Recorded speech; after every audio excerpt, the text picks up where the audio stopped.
So Miryalaguda పట్టణంలో 2018 సంవత్సరంలో జరిగినటువంటి ఈ sensational murder honour killing Pranay అందరికీ కూడా తెలుసు. ఆ కేసు ప్రస్తుతం విచారణలో ఉంది. విచారణ పూర్తి కావాల్సి వస్తుంది.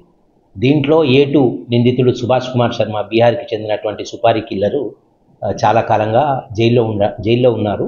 ఇతనికి గతంలో 2 సార్లు బెయిల్ గురించి ప్రయత్నాలు జరిగితే పోలీస్ శాఖ తరఫున మేము దాన్ని గట్టిగా వ్యతిరేకించడం జరిగింది. ఎందుకంటే ఇతను బయటకు వస్తే సాక్షులకు రక్షణ లేదని, సాక్షులు భయపడతారు, ఇతను బెదిరిస్తాడనే దాంతో గౌరవ కోర్టు వారు అటు దాన్ని మాకు మన్నించి బెయిల్ ప్రపోజల్ రద్దు చేయడం జరిగింది. నవంబర్ 24 లాస్ట్ ఇయర్ 24న నవంబర్లో ఇతనికి సుభాష్ కుమార్ శర్మకి గౌరవ హైకోర్టు వారు కొన్ని కండిషన్స్ మధ్య బెయిల్ ఇచ్చి మీరు నల్గొండ జిల్లా honourable special court for SC and ST trials అక్కడ ష్యూరిటీస్ ప్రొడ్యూస్ చేసుకోమని అతనికి ఆర్డర్ ఇవ్వడం జరిగింది. ఆర్డర్ని కూడా గౌరవ కోర్టు నందు మేము విన్నవించుకోవటం జరిగింది. ఈ మధ్యలో సుభాష్ కుమార్ శర్మకి సంబంధించినటువంటి వాళ్ళు కొన్ని ష్యూరిటీస్ని గౌరవ కోర్టులో నల్గొండ కోర్టులో వాళ్ళు ప్రొడ్యూస్ చేయగా కోర్టు వారు వాటిని వెరిఫికేషన్ గురించి మాకు పంపడం జరిగింది.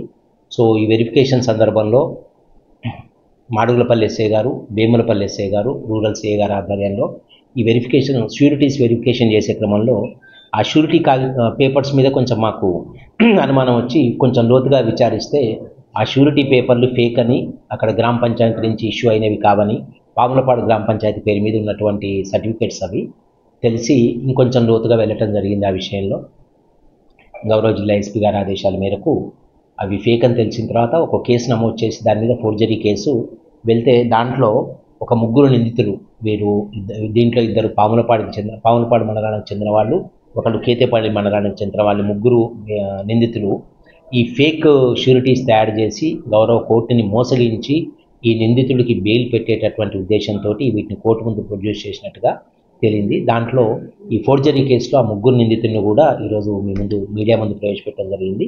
ఆ 3 ఈరోజు రిమాండ్ చేసి జైలుకు పంపిస్తున్నాము. దీంట్లో మాకు ఇంకా వీళ్ళ వెనక ఉన్నది ఎవరు, వీళ్ళకి ఇది ప్రాంప్ట్ చేసింది ఎవరు అనే దాని మీద పూర్తి స్థాయిలో విచారణ జరపవలసి ఉంది. సో మేము వాళ్ళని కస్టడీలోకి తీసుకొని ఈ విషయంలో కంప్లీట్గా in depth we need to investigate that case. Thank you. దీంట్లో 3వ నిందితుడైన వంగాల సైదులు, ఇతను కేతేపల్లి మండలానికి చెందినటువంటి వ్యక్తి. ఈ వంగాల సైదుల మీద ఒక 21 డే బ్రేకింగ్ అంటే ప్రాపర్టీ అఫెన్సెస్ ఒక 21 కేసెస్ ఉన్నాయి. ఇవన్నీ కూడా పగలు టైంలో ఇల్లు పల్లగొట్టి దొంగతనాలు చేసినటువంటి కేసులు. మిగతా 2 నిందితులకు కూడా క్రైమ్ హిస్టరీ ఉంది, బట్ అంత సీవియర్గా లేదు. అది కూడా మేము పూర్తి స్థాయిలో విచారణ జరుపుతూ ఉన్నాం. ఈ 3 మీద కూడా గౌరవ జిల్లా ఎస్పీ గారి ఆదేశాల మేరకు వీళ్ళ మీద షీట్స్ ఓపెన్ చేసి వీళ్ళ మీద వాచ్ పెట్టాల్సినటువంటి అవసరం ఉంది కాబట్టి షీట్స్ ఓపెన్ చేయడానికి కూడా ప్రపోజల్ పంపిస్తూ ఉన్నాం.